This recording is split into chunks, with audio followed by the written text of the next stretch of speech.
उत्तर प्रदेश में सीएम योगी के तगड़े एक्शन से हड़कंप मचा रहता है। अन्य राज्यों में भी ये चर्चा का विषय बना हुआ है। यहाँ के अपराधी और माफिया जेल से बाहर नहीं निकलना चाहते क्योंकि इनको डर है कि यूपी पुलिस इनका एनकाउंटर कर देगी। इन सब के बीच यूपी के अलग अलग जिलों से मुसलमानों के आतंक की खबर सामने आती रहती है, जो आपको गुस्से से भर देगी। कुछ मुस्लिम सिर्फ हिंदुओं को टारगेट कर रहे हैं, उनके खिलाफ साजिश रचते हैं, उनको मिटाने के सपने संजोए बैठे और इसलिए हिंदू परिवारों पर लगातार हमले हो रहे हैं। लेकिन इनका ये मंसूबा कामयाब नहीं हो रहा क्योंकि समय रहते यूपी पुलिस इनकी सारी हेकड़ी निकाल देती है। फिर भी सवाल है कि आखिर इनकी इतनी हिम्मत कैसे हो गई कि ये हिंदुओं को दिन दहाड़े और खुलेआम मारने की कोशिश कर रहे हैं। नमस्कार, आप देख रहे हैं कैपिटल टीवी उत्तर प्रदेश और मैं हूं आपके साथ दिव्या सिंह। इस खास प्रोग्राम पर्दाफाश में आपका स्वागत है। पर्दाफाश में बात होगी मुस्लिमों के नापाक हरकतों की। मुसलमानों का तेजी से बढ़ रहा आतंक, भीड़ ने हिंदू परिवार को बनाया निशाना, दबंगों ने की युवक पर पत्थरबाजी, मामले में पुलिस ने 12 को दबोचा। कहते हैं कि जब तक आप डरेंगे आपको डराया जाएगा। कुछ लोग इसी के अनुसार चलते हैं। वो चाहते हैं कि सामने वाले को डराकर धमकाकर उनको अपने अनुसार इस्तेमाल किया जाए या फिर मारपीट करके भागने पर मजबूर कर दिया जाए। कुछ मुसलमान भी हिंदुओं के साथ यही कर रहे हैं। वो तो शुक्र है भगवान का कि यूपी में बुलडोजर बाबा है जो गलती करने पर इनकी औकात बता देते हैं। दरअसल उत्तर प्रदेश के मुरादाबाद जिले में एक हिंदू परिवार पर हमला करने के आरोप में पुलिस ने मुस्लिम पक्ष के 12 आरोपितों को गिरफ्तार किया।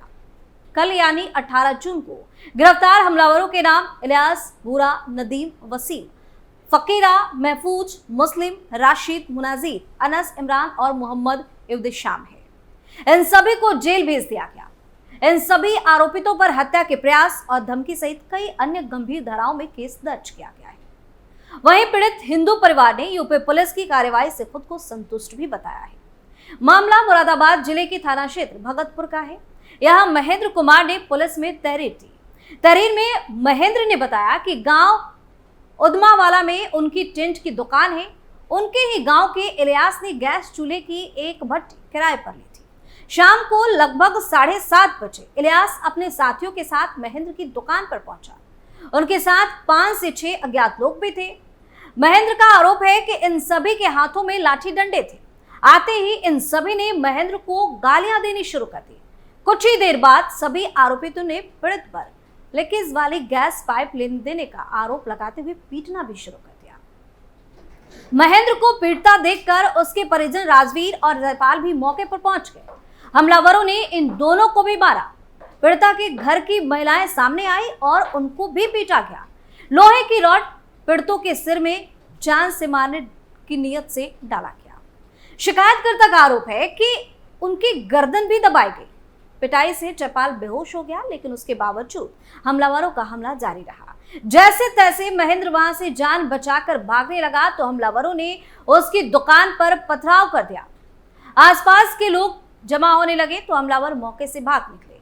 भाग रहे पीड़ित को देखकर हमलावरों ने गाली दी, जो हम आपको बता नहीं सकते, और कहा कि तुम्हें जिंदा नहीं छोड़ेंगे।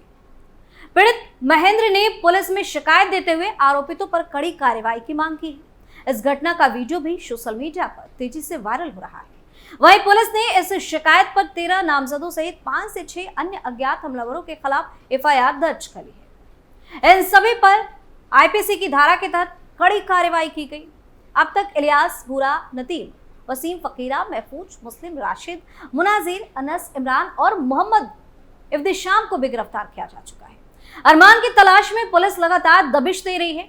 अन्य हमलावरों को भी चिन्हित और गिरफ्तार करने की कोशिश की जा रही है। इस घटना के बाद पीड़ित परिवार के एक सदस्य ने वीडियो जारी करके खुद को पुलिस की कार्रवाई से पूरी तरह से संतुष्ट और सुरक्षित बताया।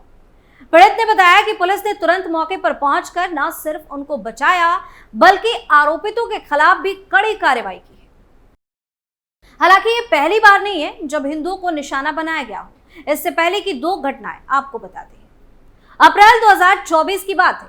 उत्तर प्रदेश के सिद्धार्थ नगर में एक हिंदू परिवार के विवाह समारोह में इस्लामी उपद्रवियों की भीड़ ने हमला कर दिया। हिंदू परिवार के सदस्यों ने जब उनसे शादी में शामिल महिलाओं की तस्वीरें और वीडियो न लेने के लिए कहा तो उन्होंने पीड़ितों पर हमला कर दिया। इस मामले में आरोपियों की पहचान नावेद, आफ्ताब, सद्दाम, नौशाद, सलमान, अल्ताफ, हारून, अफजल, इलियास और इसरार के रूप में हुई थी। इन सभी पर शादी में शामिल हिंदू महिलाओं की तस्वीरें लेने और वीडियो बनाने का आरोप था। जब हिंदू पक्ष के परिवार के सदस्यों और रिश्तेदारों ने उनसे महिलाओं की तस्वीरें और वीडियो बनाने से मना किया तो उन्होंने पीड़ितों के साथ गाली गलौज शुरू कर दी। बाद में जब बारात एक स्थानीय मंदिर के पास पहुंची तो उन्होंने उन पर हमला कर दिया। इस हमले में एक नाबालिग लड़की समेत कई लोग घायल हुए। हिंदू पीड़ितों की तरफ से शिकायत दर्ज कराए जाने के एक दिन बाद शादी में शामिल लोगों पर हमला करने वाले आरोपियों ने क्रॉस FIR दर्ज करा दी, जिसके बाद पुलिस ने इस मामले में दोनों पक्षों के खिलाफ कड़ी कार्रवाई की।